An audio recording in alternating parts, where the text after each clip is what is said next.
வணக்கம் ஃப்ரெண்ட்ஸ். இப்போ என்ன பார்க்க போகிறோம்னா காஜா ஹூக் எப்படி தைக்கலான்னு பார்க்கலாம். ஏற்கனவே ஒரு வீடியோ போட்டிருக்கேன். இது வேறு மாதிரி, இது இன்னொரு டைப்பு. இப்போ நம்ம மார்க் பண்ணிவிட்டு அதுக்கப்புறமா கீழே இருந்து ஊசியை குத்தி மேலே இழுத்துட்டு அதுக்கப்புறமா பக்கத்தில் இந்த மாதிரி ஊசியை ஃபஸ்ட்டு குத்தி பாதியில் வச்சுக்கலாம். இது இன்னொரு டைப்பு. அது மேல் வாக்கில் தான் ஃபஸ்ட்டு நம்ம குத்தி இந்த மாதிரி பண்ணணும். அதுக்கப்புறம் ஃபுல்லாக ஃபினிஷ் பண்ணிவிட்டு கீழே குத்திக்கலாம். இப்போ நம்ம பூ கட்டுவோம் இல்லையா, அந்த மாதிரி இந்த சுற்றி இந்த மாதிரி கோத்துக்கணும். பாருங்கள், ஒரு சுற்றி இந்த மாதிரி கோத்து நல்லா டைட்டாக இழுக்கணும்.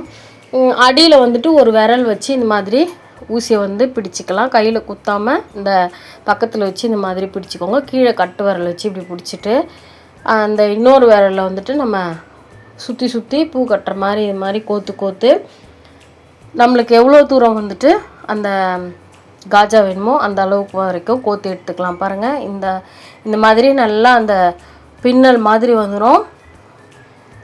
இப்போ எவ்வளோ தூரம் வேணுமோ கோத்து எடுத்துகிட்டு அதை அப்படியே ஒரு கையில் அந்த கையில் பிடிச்சிட்டு அதுக்கப்புறமா இப்படி இழுக்கணும். அப்படியே இழுத்தோம்னா நூல் ஃபுல்லாக அப்படியே வெளில வந்துடும். அந்த கையில் பிடிச்சிட்டு இப்படி இழுத்துட்டு அதுக்கப்புறமா கீழே இப்போ குத்திக்கலாம்.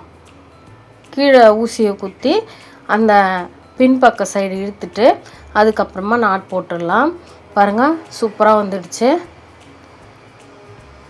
நான் ஏற்கனவே ஒன்று காமிச்சிருக்கேன் இல்லையா காஜா, அது கொஞ்சம் மெல்லிஸாக இருக்கும், இது கொஞ்சம் கனமாக இருக்கும், அவ்வளோதான்.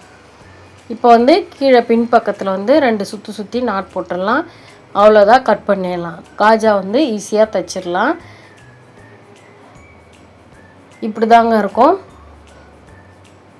இது ஒரு மெத்தடு. இது ரொம்ப ரொம்ப ஈஸி. எப்போவுமே நம்ம ஒரே மாதிரியே தைச்சிட்ருக்காமல் இப்படி ஒரு தடவை தைச்சி பார்க்கலாம். ஏன்னா ஒரு சின்ன விஷயம் மாற்றி யோசித்து மாற்றி பண்ணோம்னா நல்லாயிருக்கும். இப்போது காஜா முடிஞ்சிடுச்சு. அதுக்கப்புறமா ஹூக்கு தைக்கலாம். இந்த மாதிரி ஒரு ஊசி வச்சு ஹோல்ஸ் போட்டுக்கிட்டு நம்ம அந்த ஊக்கு இருக்கு இல்லையா, அதை கொஞ்சமாக நீக்கி அதுக்கப்புறம் இந்த ஓட்டையில் உள்ளே விட்டு அந்த ஹோல்ஸில் எடுத்துடலாம். இப்போ பாருங்கள், அப்படியே கரெக்டாக நின்றுடுச்சு. இப்போ நம்ம 4 பட்டையை நூல் கோத்துட்டு அதுக்கப்புறமா தைச்சிக்கலாம். இதுவும் நம்ம போன வீடியோவிலே காமிச்சிருந்தோம் இல்லையா, எப்படி தைக்கலாம் ஊக்கு அப்படின்ட்டு. அந்த மாதிரியே தான். இந்த சைடு ஒரு 3-4 தையல், அந்த சைடு ஒரு 3-4 தையல் போட்டுக்கலாம். போட்டுட்டு மேலே நம்மளுக்கு விருப்பமான தைச்சிக்கலாம், இல்லைனா அப்படியே விட்டுடலாம். அது அப்படியே நிற்கும். கீழே மட்டும் இந்த 2 இதில் மட்டும் தைச்சிட்டு மேலே விட்டுடலாம், இல்லைனா மேலேயும் தைச்சிக்கலாம். நான் மேலேயும் தான் தைக்க போகிறேன். இப்போது 2 சைடும் தைச்சி முடிச்சுட்டு அதுக்கப்புறமா மேல் சைடுக்கு வந்துடலாம்.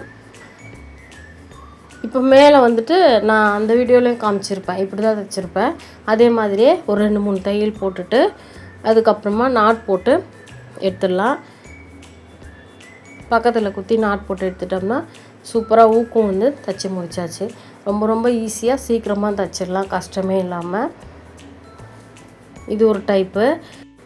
சின்ன விஷயங்கள்லாம் மாற்றி யோசித்து பண்ணோம்னா ஈஸியாகவும் முடியுது, அழகாகவும் இருக்குது. பாருங்கள், மாற்றம் ஒன்றே மாறாதது தாங்க லைஃபு. உங்களுக்கு இந்த வீடியோ பிடிச்சிருந்தா மறக்காமல் ஒரு லைக், அந்த சேனலுக்கு சப்ஸ்கிரைப் பண்ணலாம், சப்ஸ்கிரைப் பண்ணி சப்போர்ட் பண்ணுங்கள். நன்றி, வணக்கம்.